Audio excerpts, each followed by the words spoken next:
Before we talk about In Death, you need to ask yourself a question. Am I the type of gamer that likes a challenge? Because if not, we can probably stop here. This game is like that physics teacher everyone talked about in high school. Tough, but fair. You're going to fail at first, but so is everyone else, until you learn how to put the work in.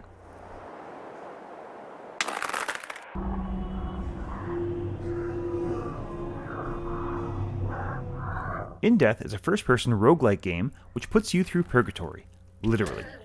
You are an unnamed archer stuck in an endless loop of battling demons, dying, and starting all over again in the same seemingly endless gothic catacombs and cathedrals.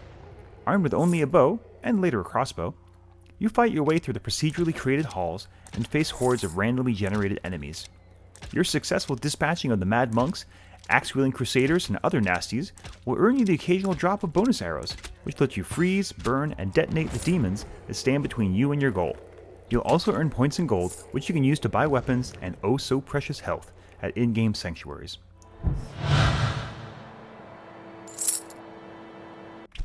In addition to progressing through the main level and facing the bosses, each level will randomly spawn a pit, a sub-level or dimension that contains much harder enemies in an enclosed space with its own mini-boss. These aren't vital to beating the level, but they are crucial if you want to earn points and gold to increase your leaderboard standings and buy some sweet new weapons. Don't get too reliant on any particular loadout though. You only have 5 hits, then boom, permadeath. You're back at the start. You don't keep any of your new toys or your progress. More importantly, the level completely rebuilds itself and reloads with newer, tougher enemies. The more achievements you unlock, the more the game alters itself to provide a challenge. While this does have the positives of unlocking new weapon types, it also changes up its strategy of where to place enemies and what type of enemies you face. In short, the better you do, the harder the game gets. This game is intense and had me jumping more than any horror game.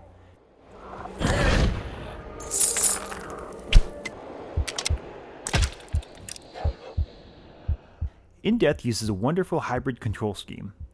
Movement is a blend of teleportation and free motion. With both control schemes, you'll be armed with a teleportation arrow you can shoot or a shard you can throw. Using the DualShock does sacrifice some immersion, but it makes up for it by being much easier to aim and get a full power shot using the trigger buttons. As with the Move, you have the option to use the teleport arrows, or the free movement provided by the analog sticks. While I do like the feeling of drawing the bow, the extra precision and power given to you by using the DualShock makes a big difference in a game where you need all the help you can get. Add to that, the visual style is crisp and clean, while still having lots of detail. Many of the areas are surprisingly well lit, and give lie to the notion that a game can't be scary unless it hides everything in the dark. The animation on the enemies is surprisingly fluid, and their character design is creepy without becoming cartoonish. The audio skips overbearing musical cues to let you focus on the growling and moaning of the damned as they try to sneak up on you. Finally, Sulfur has given us an interesting twist on multiplayer. Once you've gotten on the leaderboards, you can challenge another player to beat your score at a certain playthrough. They're given the opportunity to accept that challenge and play the same seed that you did.